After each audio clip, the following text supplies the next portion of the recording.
కుందాం. శ్రీ గురుభ్యో నమ. సభాయే నమ. వేదిక మీద ఉన్న పెద్దలందరికీ, అట్లాగే సభలో ఆసీనులైన పెద్దలకి నా హృదయపూర్వక నమస్కారాలు. పిల్లలందరికీ కూడా నా హృదయపూర్వక ఆశీర్వచనాలు.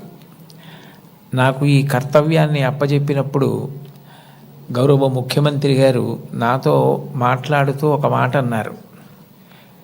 నైతికత అన్నది ప్రారంభం కుటుంబంలో ప్రారంభం కావాలి.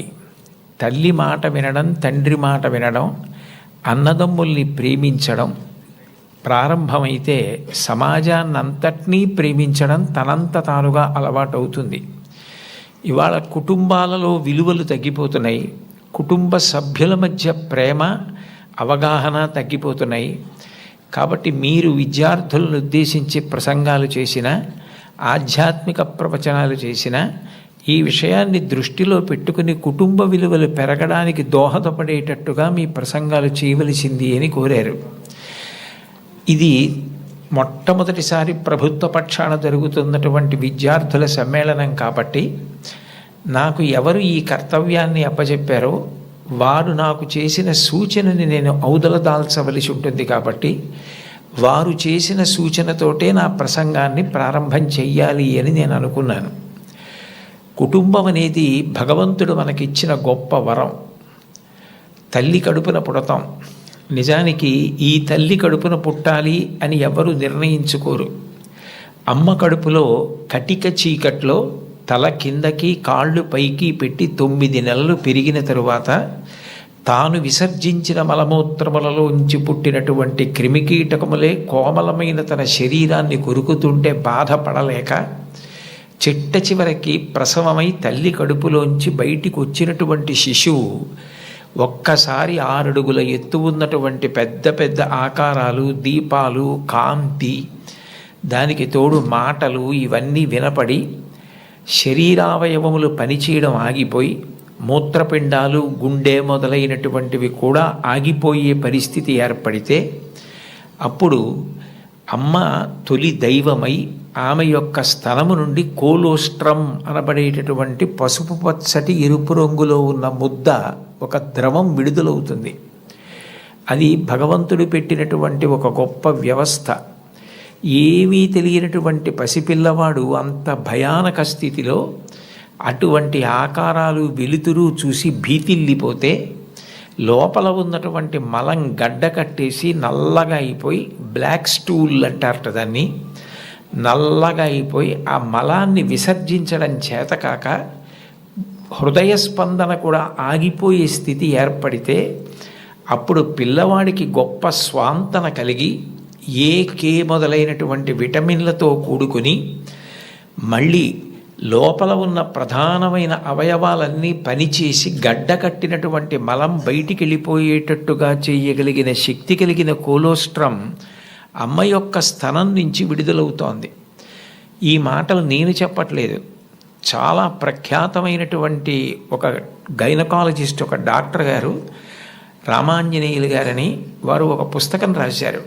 ఆ పుస్తకం ఇంగ్లీష్లో ఉంది, మాతృదేవో భవ అని. ఆ పుస్తకంలో ఆయన వైద్యశాస్త్రాన్ని స్త్రీకి అన్వయం చేసి అసలు స్త్రీ అన్న ప్రాణి లేకపోతే ఈ సృష్టి లేదు, ఒకవేళ సృష్టి జరిగినా నిలబడే అవకాశం లేదు.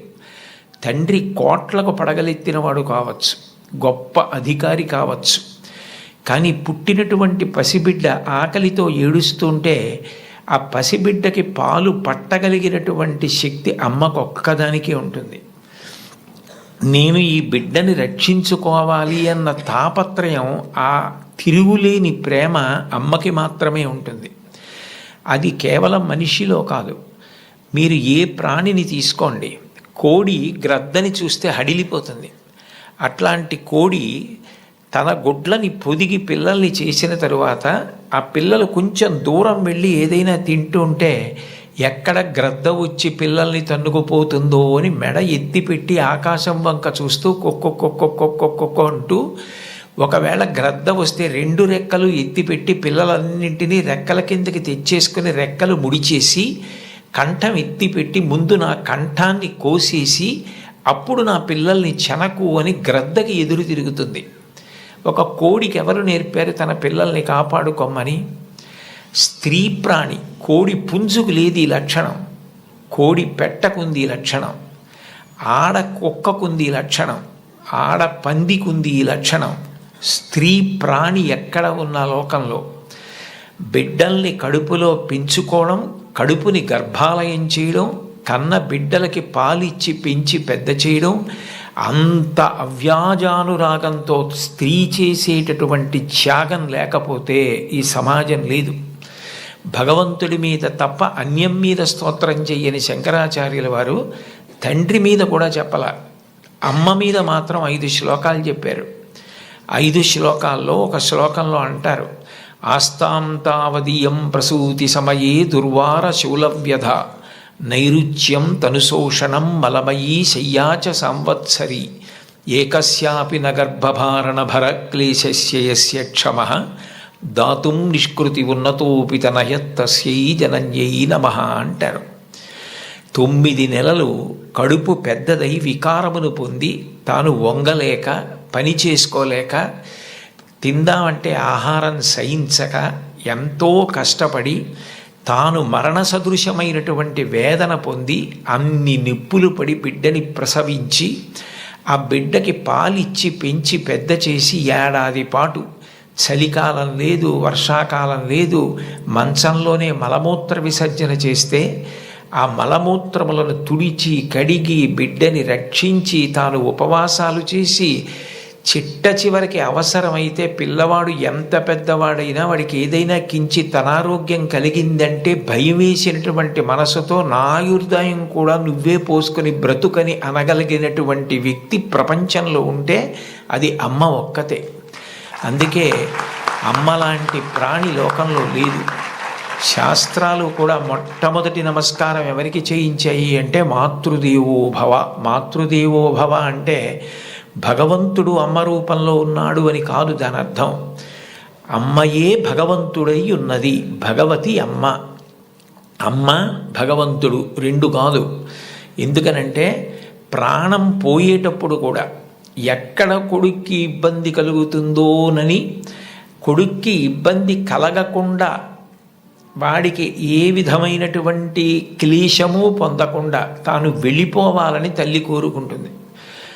సభలో చెప్పడం నాకు ఇష్టం లేదు, కానీ నేను ఉద్యోగం చేసిన రోజుల్లో నాతో పాటు ఉద్యోగం చేసినటువంటి ఒక వ్యక్తి తల్లి, ఆమెకి గుండె నొప్పి వస్తోందని తెలిసినా కొడుక్కి చెప్తే ఎక్కడ కొడుకు వైద్యానికి తీసుకెడతాడో, ఎక్కడ కొడుక్కి చాలా డబ్బైపోతుందో, ఆడపిల్లలు పెళ్ళికి ఎదిగొచ్చారు, మగపిల్లలు చదువుకుంటున్నారని చెప్పడం మానేసి కొడుకు నిద్రపోవడానికి వెళ్ళిపోతుంటే పిలిచి ఒక్కసారి ఇలా కూర్చొని ఒళ్ళో తలపెట్టుకుంటానని, ఒళ్ళో తలపెట్టుకుని నేను నిద్రపోయిన తర్వాత నువ్వు వెళ్ళి పడుకో అని అంటే ఆవిడ ఉద్దేశ్యం ఏంటంటే ఆవిడ శాశ్వత నిద్రలోకి వెళ్ళిపోతోంది. ఆ కొడుకు ఒళ్ళో తలపెట్టుకుని పడుకుంటే కొంతసేపటికి తల్లి కదలటం లేదని వాడు కదిపి చూస్తే తల్లి శరీర త్యాగం చేసేసింది.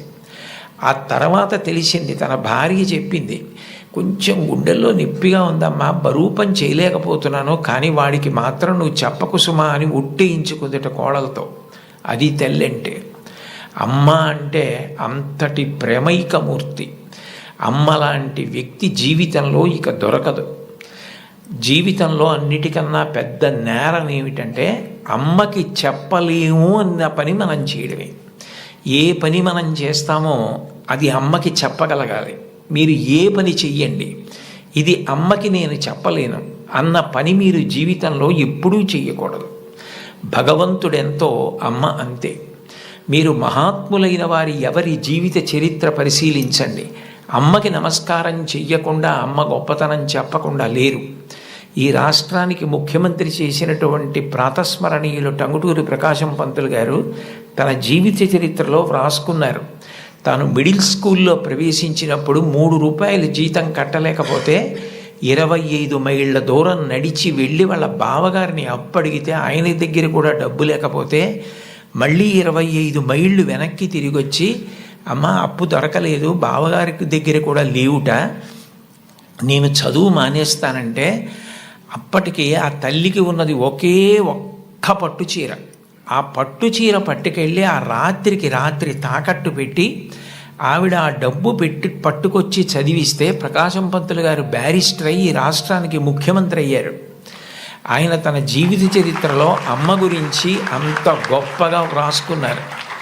ఏపీజే అబ్దుల్ కలాం గారు, ఆయన పేరు చెప్తే పిల్లలు పరవశించిపోతారు. కాకినాడలో ఒకసారి నేను గోశాలకు వెడుతుంటే సాయంకాలం వేళ పిల్లలు స్వచ్ఛందంగా, అదేం ఎవ్వరూ నిర్వహించింది కాదు, వాళ్ళంతట వాళ్ళుగా బయటికి వచ్చి కొవ్వొత్తులు పట్టుకుని ఎడుతున్నారు కొంతమంది.